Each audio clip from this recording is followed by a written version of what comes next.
Hi everyone, Champions League final day has arrived. How you feeling? I'm pretty nervous, pretty confident. I think we can do it this season. I've not got too emotional into the big build-up of things, just from last year, having kind of fell a bit short. I've gone through all that already. So I'm just kind of keeping my head down until the actual game. I think we can do it. I know we can do it. It's our time, it's our turn. Spurs, valiant effort, reaching the final. Both teams, incredible semi-finals, comebacks. But yeah, I think it is Liverpool's time. We've been saying 5 for too long now. It's time for number 6. We've lost 2 finals since the last victory, Athens and Kiev last year. So yeah, 100%, it's Liverpool's turn, Liverpool's time to put that right and win number 6 with this great Liverpool team that needs to go down in history, really. A few times we've come close to winning leagues and Champions Leagues and not got there. It's time for Klopp to put his name deep into Liverpool's history books to be well remembered, because only Bob Paisley has taken us to more European finals than Klopp now. One, granted, was the Europa League, but not many people remember the runners-up. Everybody remembers the winners, so it is time for this set of Liverpool players to really pull their finger out on the big occasion. Salah, Mane, Firmino, big day for them to really show the world that they deserve to be here and deserve to be European champions. So yeah, let's keep the fingers crossed. We'll get more into that in a little bit. A few things just to kind of talk about from my last video, which was before the end of the league season. So we'll quickly just run through that. Obviously, runners up, 97 points behind Man City. Not for a minute saying Man City didn't deserve to win the league, because they 100% did. I'm just going to have a little look at a few places where we probably let it slip, pardon the pun. Obviously, for every single one of these, there's a counter argument. We got a lot of late winners this season. Spurs, Newcastle, a few lucky moments here and there, but I'm just want to go for a couple of games just to kind of say maybe that was the chance, maybe that was the moment, because just one draw into a win and we would have won the league by 1 point. So start at Old Trafford, away to Man United. 3 injuries, I believe, in the first half for United. Really limping through and weren't in the greatest of form either. Obviously had that bounce with Ole Gunnar Solskjaer, but you know, true colours started to show again towards the end of the season. A beatable team, you would say.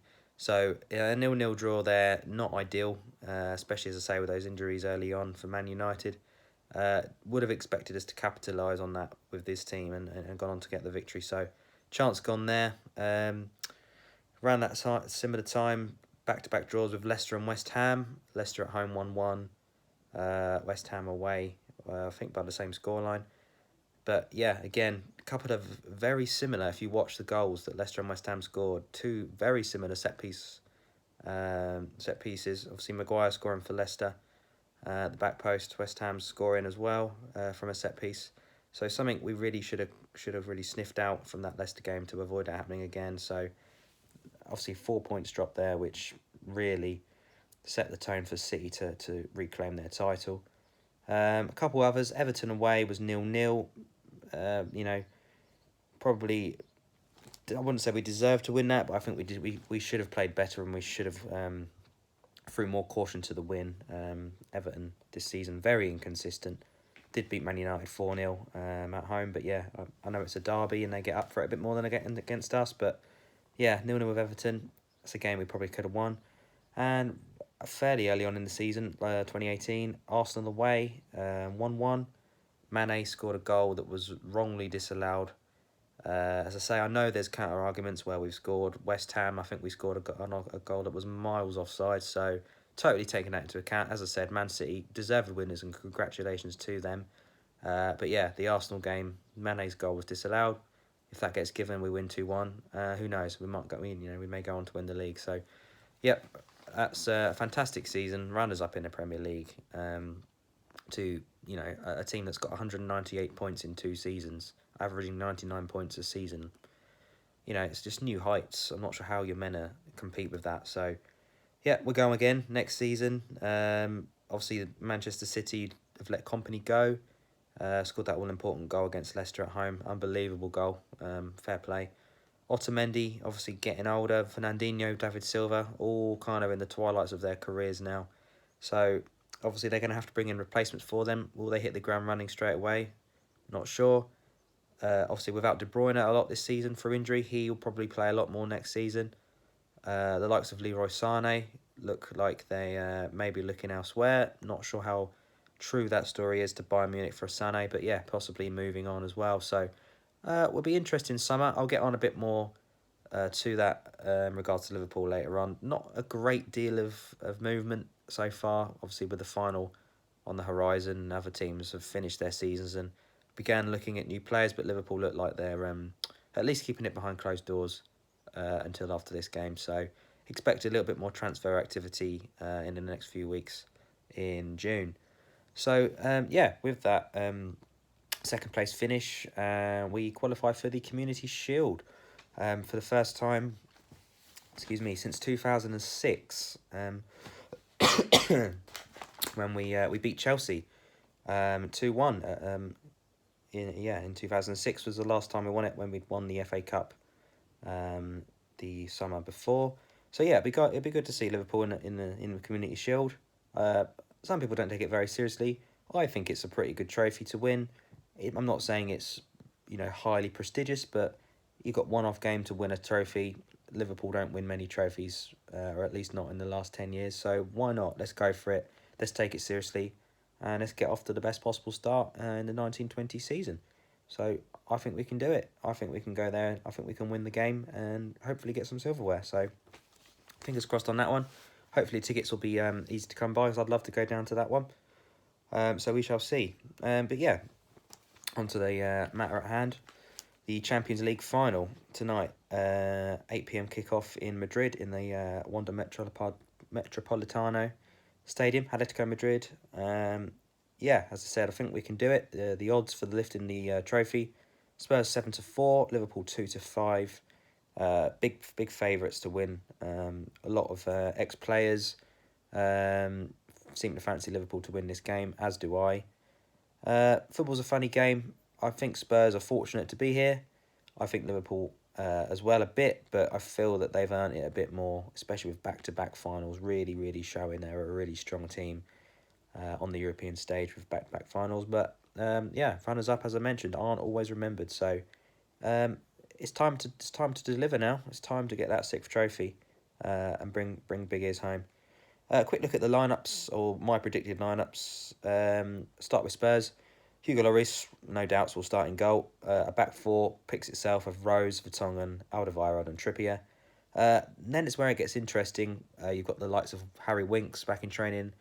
Harry Kane's back in training. So it'll be difficult to call, but I'm gonna make a case here. So Eric Dyer and Sissoko, I feel, will start in centre midfield. Pochettino likes to be fairly defensive. I don't think he'll go with a back five, but I do think he'll go with two holding midfielders. So there are the two in there for me. Then you've got a front four pretty much of Dele Alli, Eriksen, Son, and Harry Kane. I think will get the nod and start the game as captain. He does look like he's fit and recovered fully from that injury. How match fit he'll be, I'm not sure. And massively unfortunate for Lucas Moura, obviously getting that hat-trick against Ajax to get Spurs to the final. I think we'll actually miss out on the 11. He may play instead of Son, but yeah, that's my prediction. I think Lucas will come on later on as a substitute, bearing in mind how Harry Kane's getting on and how the game's going.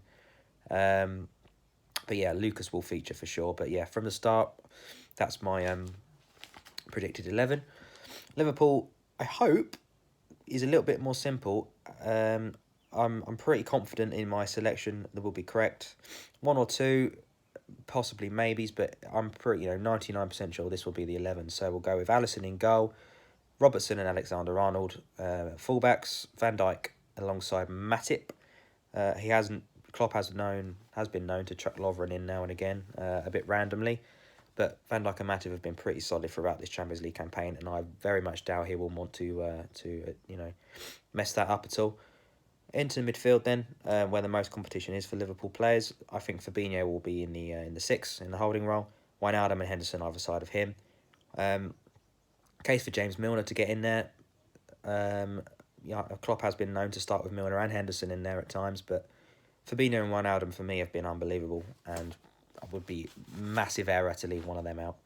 So hopefully Henderson or Milner.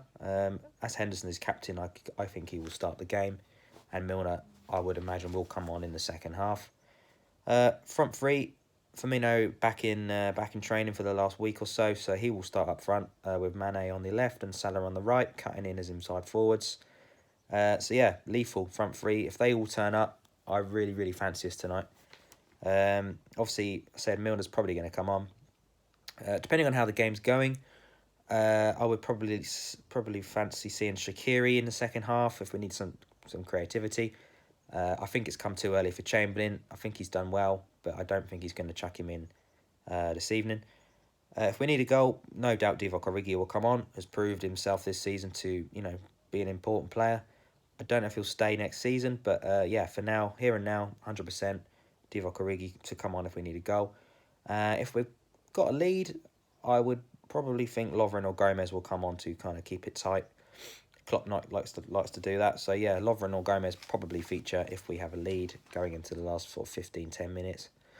So yeah, we'll see what happens. But yeah, fingers crossed we're coming home with trophy number 6. It is about time for that. So yeah, just a really sort of quick PS. New kits obviously been released. I'm a massive fan. I do love the New Balance kits. The one that we lost to Madrid and Kiev was lovely. Really nice V-neck design. This season's with the collar. Really nice. Again, simple, nice dark red colour. And then again, next season with the pinstripes.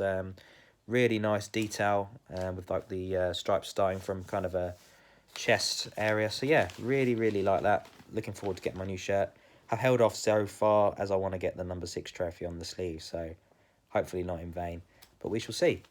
But yeah, anyway, quickly on, as I mentioned, onto the transfers. Not a great deal of sniffings going on, but quick rundown of who we've been kind of linked with. So on Sky Bet, everyone that's kind of in and around, sort of 5, 6, 7s to 1s and below, I've featured. So we'll start with Bruno Fernandes, sort of a holding midfielder, I believe, at Sporting Lisbon, hugely linked with Man City, but 2 to 1 to go to Liverpool, which is a bit of a surprise. It's not a name I've heard massively linked to Liverpool. So obviously we have Fabinho, we have Keita to come back in, who obviously unfortunately got that injury, but did finish the season well. I would expect for him to feature a lot more next season, and Chamberlain as well. So not too sure on that one. Maybe cover, but Henderson can also play in that defensive midfield role, as can Milner. So not too sure on that one. David Neres is another one, 6 to 1 from Ajax. The Brazilian has had a good, amazing season alongside Hakim Ziyech, who's also 7 to 1 to join Liverpool. So 2 attacking players there. An area Liverpool do need to strengthen. That front three obviously takes care of itself, but after that it is pretty slim pickings. You've got Sturridge, Origi, Lallana. It's not really the same. So yeah, David Neres or Hakim Ziyech, 6 and 7 to 1. Personally, don't see either of them joining, but yeah, something along those lines would be good. A couple of people from La Liga, three La Liga players that have constantly been linked with Liverpool. Marco Asensio is 5 to 1. That number 10 role that we do miss, to be honest. Isco 6 to 1. Very similar player. Can't really see those due to the amount of money that they would cost. I can't see Liverpool spending any more than sort of 70 million on those two players. And I think they both cost probably more than that. Maxi Gomez, Celta Vigo, 6 to 1. I think he's probably more likely to go to a West Ham or a Spurs. Not an amazing prolific goal scoring record. We do need a backup striker for Firmino or someone to rotate with him. So there's a lot out there that I would prefer. Philip Coutinho is 5 to 1. I would take him back. A lot of people would say no, but how could you say no to a proven Premier League goal scorer who has been, was at Liverpool for about 5-6 years and was incredible, and he's still in the prime of his career. So happily take him back where he's loved. I'm sure he would actually come back, if not next year, then the season after, if it's not improved. But yeah, that Fab Four we had for a short time, that front three with Coutinho in, was unbelievable. Hitting 6s and 7s in the Champions League group stages. So yeah, would take Phil Coutinho back in a heartbeat. I don't think it would cost quite as much as we sold him for, but I think it would be around the 80, 90, 100 million mark, which, you know, if we're getting to that point now where if our 11 is so good, then really we're only going to be signing marquee players and not adding one or two here and there. So if we want to go down that route, I would definitely take him. Someone linked similar, Fekir, obviously a name that won't go away. They almost signed him last summer, 7-2 with Sky Bet. Has announced recently that he will be leaving Lyon, so I think that's why the odds have shortened. But I would take Fekir again. I'd prefer Coutinho, but Fekir a much cheaper option. But yeah, either of those. We are missing a bit of creativity in that midfield, as I've said in a few old videos. Our midfield three do tend to be workman-like. Obviously, Chamberlain, we've missed this season, has been more of the attacking midfielder at the end of last season. But yeah, I think we need a creative midfielder in there. And another one I'm quite excited by is Nicolas Pepe at Lille. Cracking season for the Ivory Coast winger. Obviously, second place to PSG, which is obviously impossible to overtake them. So yeah, he's got a lot of goals and a lot of assists this season. So yeah, a backup winger for Mane or Salah is exactly what we need. So Nicolas Pepe for me, 100%. Go get him from Lille, same place that Chelsea got Hazard from. I don't think he'd cost much more than 30-40 mil. So, you know, I would 100% go and get him right now. Goings out then, just quickly. I think I have mentioned most of these before, but I will quickly run through them. I think Simon Mignolet will be out on his way. Fantastic professional to stay and work hard in training every day, knowing he's not really going to get a look in, especially when we went out the Cups fairly early on. I think 10 mil for him would be pretty fair from one of the newly promoted clubs or one of the bottom half Premier League teams. Nathaniel Klein, I personally would keep him as backup because we don't have a backup right back. I know Joe Gomez has played there. He's not a right back. He's a brilliant centre half, but he is shocking at right back. Shocking. His positioning awareness is absolutely horrendous. Alongside Van Dijk, he is superb as a centre back. But as I say, we need a backup right back, attacking right back, which I believe could be Klein. So 15 million. He's been linked with Bournemouth. A few other Premier League clubs interested. So yeah, I would keep him, but 15 million. He's only 27. I think it would be a mistake to let him go. Adam Lallana, another one that's been linked with a move away. Southampton, his old club interested. £15 million, bish bash bosh. Summer's 2020, his contract's up, so I expect him to move on, especially with Chamberlain back in the team, and if we do add one or two. Harry Wilson's had a great season on loan at Derby. £20 million has been rumoured to be sold. I would like to see him given a chance, but I think he wants to be a starter. I don't think he wants to stick about at Liverpool and play a bit part. So yeah, if we're gonna sell him, if we get £20 million for him to put into someone that's gonna help the team in the here and now, then yeah, go for it. Personally, I'd maybe give him another loan, just keep him, or at least have a buyback option on that one. A couple of other sales. Origi, as I say, he's done very well. He's miles better than Daniel Sturridge, who will be leaving on a free this summer. Might be worth keeping around, but if we sign a better striker like a Timo Werner or a Mauro Icardi, my two options, then I would move him on for 10 mil. Grujic has been on loan for what seems forever. I think £15 million to Hertha Berlin or someone, another German team would sound about fair. And then I said Moreno, hopefully joining Sturridge and leaving for free, just set up as to requirements and not good enough anymore. That would make about £100 million. So, if we had 100 million plus that, 100 million coming in for the summer transfers, £200 million to go again, strengthen one or two areas. Obviously, I would like a centre back, someone like Matthias de Ligt, but that has been going on forever. I think he's probably Barca bound. I would probably move Lovren on for 20 mil. But yeah, he's got quite a good relationship with Mo Salah. He seems quite an integral part, and Klopp does seem to like him, even though he does struggle in the big games, which is why I think he'll miss out tonight. But yeah, hopefully, all we'll be talking about is obviously a 6th Champions League crown. So come on, the lads, come on, Red Men, let's do it. Make me proud.